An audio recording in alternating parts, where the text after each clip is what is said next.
you got to be able to tolerate a little volatility. There ain't no get-rich-quick money. Anybody that I know they got some get-rich-quick, probably they're going to go broke quick. They're probably going to be poor real quick. So I don't believe in any of that shit. Did you get your black belt in like a weekend? Nope. It was a process, It took a lot of consistency over years and years of training. I would say probably like 12 years. Wow. So, yeah. Only 12 years, yeah.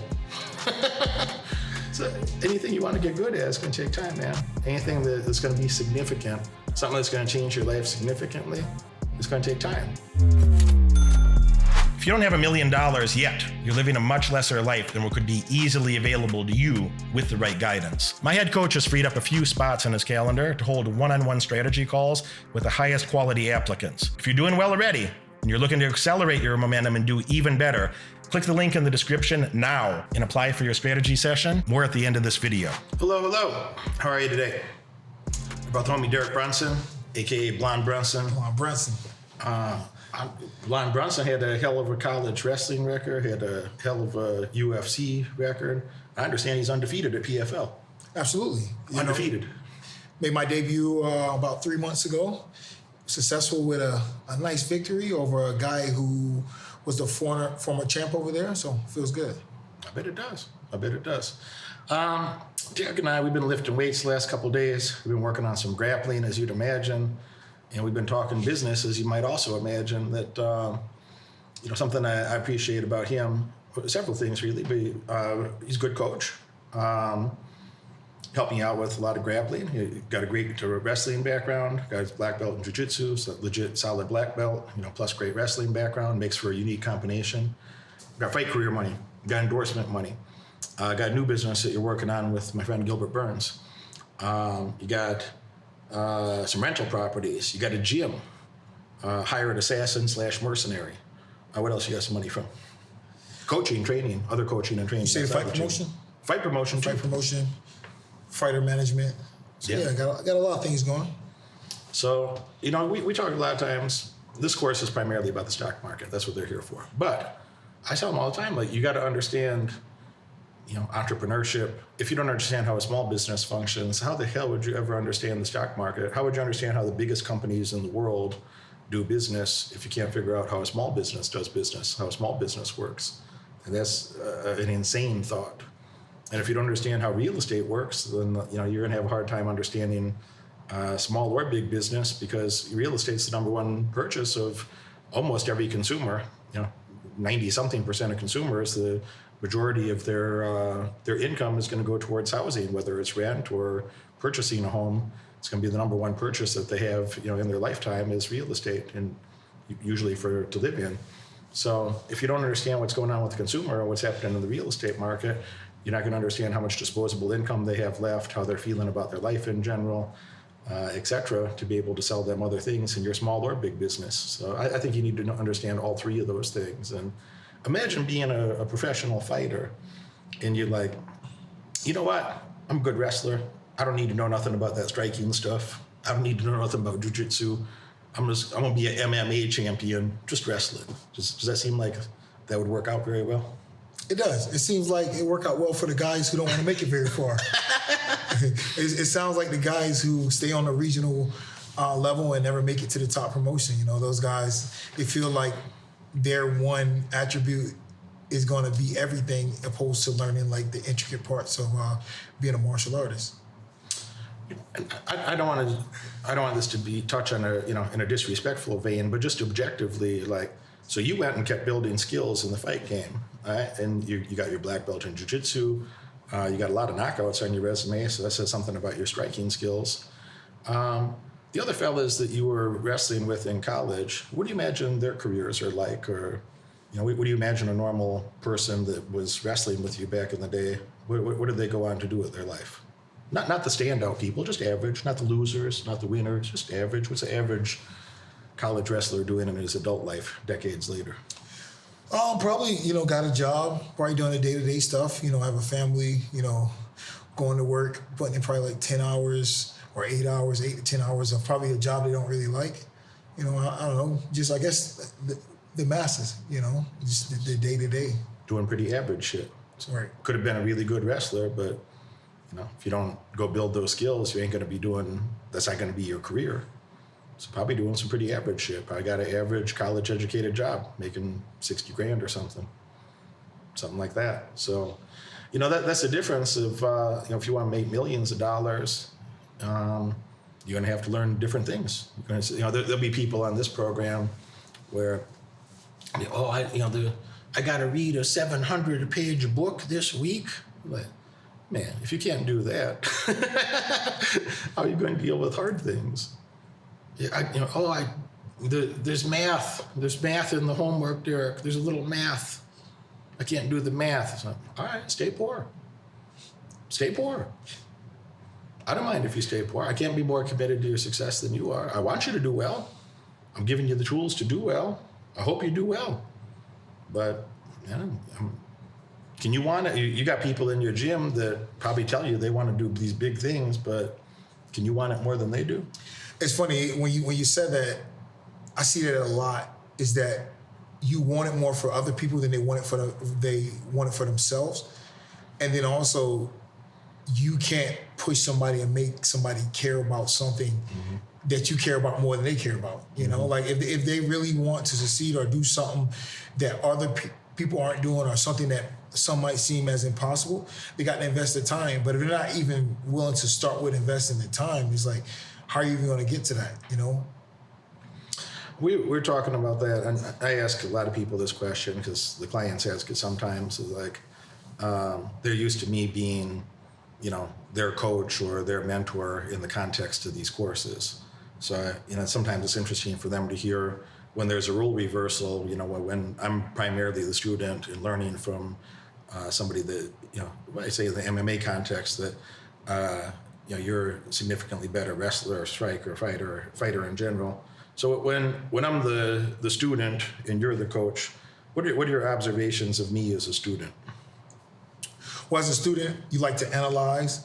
You like to do a lot of reps, and then go back and analyze and be like, okay, this is where I messed up. This is where I could have done better. This is what I did do good. And he's like, okay, let's try it again. So, I would say, as a student, you're trying to perfect your craft and you're trying to understand what you did well, what you did bad, and what you can improve on. You're still in the midst of your career. You're still fighting, and you're not here as much as some of my other coaches that, maybe you're fighting once a year or retired. So, you come over, I don't know, a couple times, 2-3 times a year, I guess. In those gaps, am I just doing about the same, or do you see pretty significant improvements over time? No, definitely significant improvements, especially since we first started working. Things were a lot easier. Now it's a lot harder. So definitely, putting in the work through time, being your biggest critic. I would say that with you. You're your biggest critic. You're like, okay, I'm glad about the things that I did well, but what are the things that I could have done better? So you're understanding really how to better your game. And when you start to think of things like that, that's the only way you're really going to perfect what you're trying to do, or at least get more high percentage at what you're trying to do.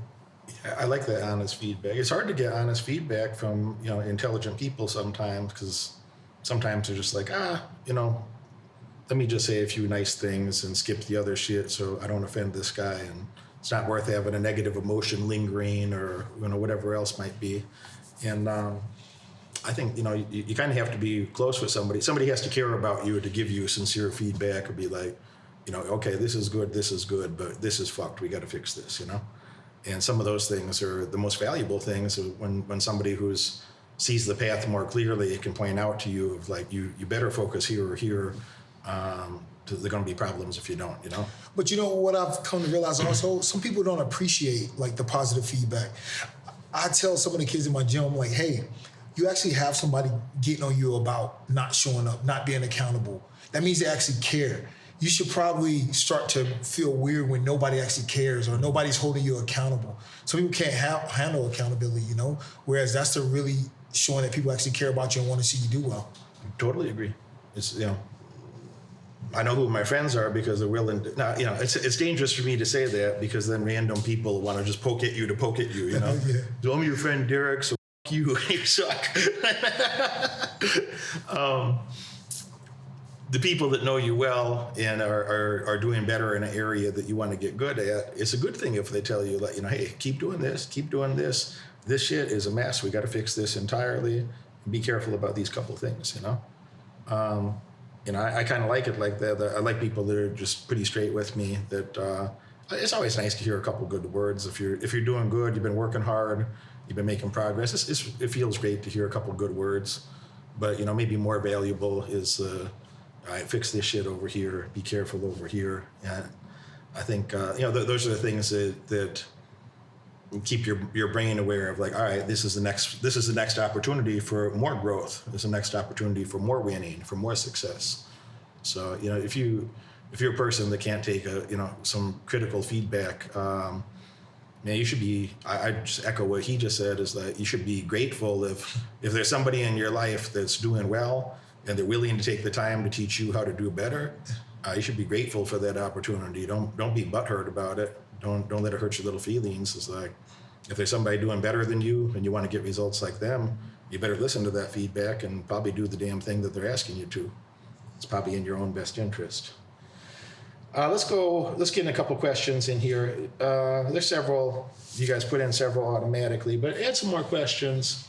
I want to talk about Nordstrom a little bit. I spent about $900,000 on Nordstrom in the last 24 hours or so.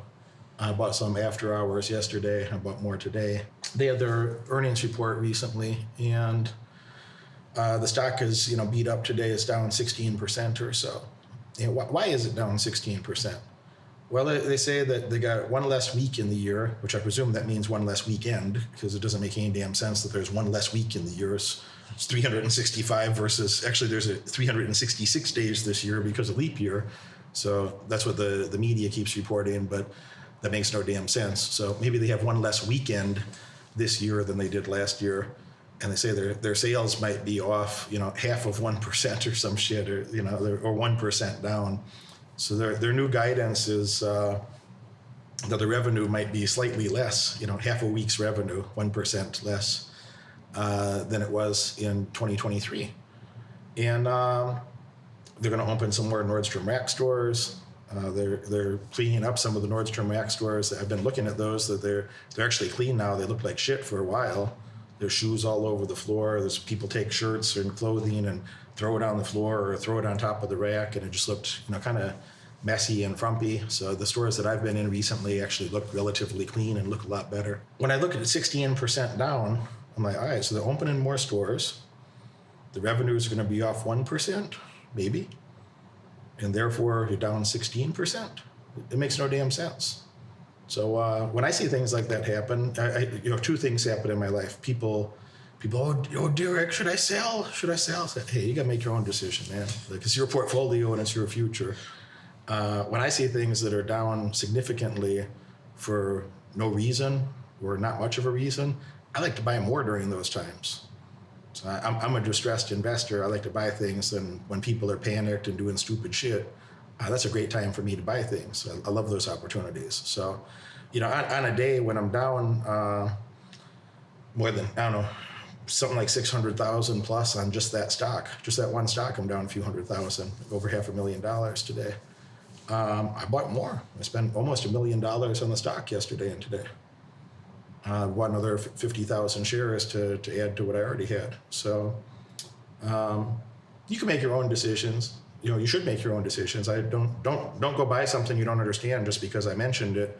I'm just giving you an example where, I guess two things is, if something's down, if you like the company at $20, you should really love it around 17. If you liked it at 20, you should love it at 17, because guess what? It's the same company. Is their future significantly impaired? I don't think so. Is the stock going to be worth a lot more in 3 or so years? Yeah, I think it's going to be worth a lot more in 2, 3, 4 years. I think it might be worth something like triple where it currently is. Triple? That sounds like a lot, Derek. Okay. Back in 2020, the Nordstrom family, Eric Nordstrom is the CEO of the company. It's still a family-run business. Eric Nordstrom and the rest of the family wanted to take the company private, and they offered $50 a share to take the company private, to buy out the other shareholders and just make it a private company. and the board turned that down. So now it's worth 34% at what it was back then. That's the current market price that it's trading at. But I don't know who knows the business better than the CEO / family that run it. And they thought it was worth $50 a couple of years ago, 3 years ago. Back, and inflation's been 18% since then. So if we added an inflation number to it, that's $59 in today's money. So in that case, the stock's trading at maybe less than 30% of that. So it's trading at something like a 70% discount in inflation-adjusted terms. I like it. You don't have to buy it. I'm not telling you to buy it. If you don't understand it, don't buy it. If you don't understand what's going on, if a retailer is too complex for you, don't buy it. But I thought it was a good deal. Maybe I get my $59 for it in 3 years, 4 years. And in that case, I have a couple 100,000 shares of that stock. I own about 1/800th of the whole company, which is 1/8 of 1% of the whole company, which is a lot for an individual. It's not a lot for a big fund or something, but for an individual, it's a nice chunk of equity in a company. If I got a $40 profit on that, if it went to $58, I'd make $8 million on the stock. I'd make an $8 million profit. So I like those numbers. I have a lot more shares at Macy's, and I have more shares than I had in Mace Ridge, and so on and so on. I don't have all my money just in one stock. That doesn't make any damn sense. But I also don't like this broad-based diversification that peasants talk about. Diversify. Well, okay. The more diversification you have, the less potency you have as well. It's hard to make significant, percentage returns. If you own a little bit of everything, then you're not going to make a lot of money. Even if something went up significantly, it's a small percentage of your portfolio. So I don't like broad-based diversification. I like to own a few things that I feel rather confident about. And I'm comfortable once in a while that I'll be wrong, and usually I'll be right, and it balances out in a way that will make an awful lot of money over time. So you have to think about it for yourself, but I'm not a fan of this broad-based diversification. I am a fan of buying high-quality things when they're on sale, and you got to be patient about it. And the other day, Monday, I was up $1,050,000 on Monday. It's up over $1 million on Monday. Today I'm down a few 100,000, and that's life. Do I seem super bummed about that today? Not at all. That's life. So you can't let those things affect you. If you're ecstatic or crying about $1 million, the number one takeaway from that is you don't have enough millions yet. Go get some more millions, and then it won't bother you so much. You think about that on Warren Buffett scale. Warren's got 130 something billion, would it be billion, 135 billion maybe he's personally worth right now. So on any given day, the market's likely to be up 2%, down 2%. That happens all the time. So, there'll be many days of the years that he's up 3 billion, down 3 billion. If I was up 3 billion, I'd be pretty happy. I'd be pretty happy if I was up 3 billion in a day. Oh shit. I hate to be down 3 billion. I don't know how I'm going to pay that off. It's going to take a while. It's going to take the rest of my life, maybe. So, you got to be able to tolerate a little volatility. You got to be pretty calm and patient. And there ain't no get rich quick money. Anybody that I know, they got some get rich quick. Probably they're going to go broke quick. They're probably going to be poor real quick. So I don't believe in any of that shit. It's just not reality. It's just not the way things work. It's not how trees grow. The things that are big and majestic take time. If you want to grow a large tree, how do we do that this week? Can't do that. Does an elephant become an elephant in a week? Where it takes years for that thing to grow. Maybe it's a couple 100 pounds at birth. Skyscrapers takes a while to build those. Did you get your black belt in a weekend? Nope. It was a process. It took a lot of consistency over years and years of training. I would say probably 12 years. Wow. So yeah. Only 12 years. Yeah.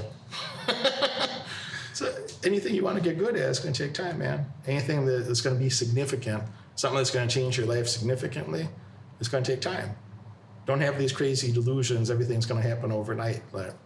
When you hear people talking like that, you should be scared because that person's they're either dumb or very dishonest. They're either dumb or lying to think that you're going to have these, huge things going to happen overnight. So I thought about, I've been thinking about money since I was at least 7. I'll be 45 real soon. I made my first entrepreneurial money when I was 7. So it takes time. If you need to get a lot of money overnight, probably you won't. Probably you're going to be poor. If you're willing to think about things, read the books, do the homework, show up consistently, probably going to do real good over time. If you implement that, control your emotions like an adult, you're probably going to do real good over time. Matthew says, thank you, Derek and Derek. Your constant stability in the knowledge you and your guests share with us is very valuable. Knowing how to avoid the mania and research ourselves can help us really make better decisions on average. Thoughts when your competition doesn't want to put in extra effort or educate themselves. I look forward to seeing you in a few weeks. I mean, isn't it great when your competition doesn't want to put in the work? Do you have is there something that you dream about more than that? Than wouldn't you love it if you were training for a fight and you knew that your fucking competition has been they got family problems, they're distracted by some shit, they've been drinking too much? Wouldn't that be a dream? Oh yeah, for sure. And that's a big factor when you talk about people, who's really involved in mixed martial arts and they have an event coming up, and let's say these guys are trying to know who to bet on. They want to know the intricate details. The guy had a rough camp. They had stuff that came up in their camp that they wasn't able to train the same. So yeah, if a fighter knows that, that makes it a lot. You're like, it gives you just extra little boost of energy. You're like, I'm about to really get this guy. I knew I was going to beat him before, but I hear all these things going on. I'll give an example. So my first fight in PFL had a guy, Ray Cooper, was a former 2-time champ over there, and we get there, and I'm like, I'm confident. I'm like, I'm going to win the fight.